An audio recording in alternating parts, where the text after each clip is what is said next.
आज का हमारा टॉपिक है फिस्कल पॉलिसी। फिस्कल पॉलिसी को हिंदी में हम बोलते हैं राजकोषीय नीति, राजा का कोष। राजा कौन है? गवर्नमेंट। ये पॉलिसी किससे रिलेटेड है? गवर्नमेंट से रिलेटेड है। इसमें हमें दो चीज़ें देखनी होती है, एक्सपेंड और अर्निंग। एक्सपेंड यानी गवर्नमेंट कहाँ कहाँ खर्च कर रही है, अर्निंग यानी गवर्नमेंट को खर्च करने के लिए पैसे कहाँ से आ रहे हैं। तो एक्सपेंड कहाँ करती है गवर्नमेंट? रोड्स बनवा दी, स्कूल खोल दिए, हॉस्पिटल बनवा दिए। फ़ायदा क्या है?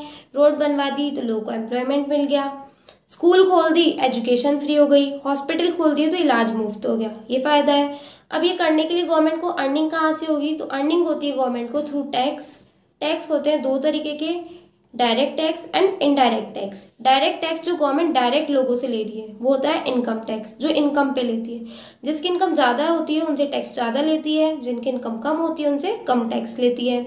दूसरा होता है हमारा इनडायरेक्ट टैक्स, जो कि है जीएसटी, जो इनडायरेक्ट तरीके से लगभग सभी लोग पे कर रहे हैं। एक बिस्किट के पैकेट से लेके चिप्स के पैकेट तक हमें जीएसटी पे करनी होती है। तो इससे क्या होती है? गवर्नमेंट को इनकम होती है।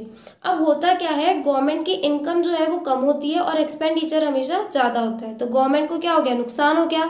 इसको हम बोलते हैं फिस्कल डेफिसिट। इसके लिए गवर्नमेंट क्या करती है? लोन लेती है थ्रू वर्ल्ड बैंक। तो वर्ल्ड बैंक क्या करती है? जो भी डेवलपिंग कंट्रीज होती है उनको लोन देती है।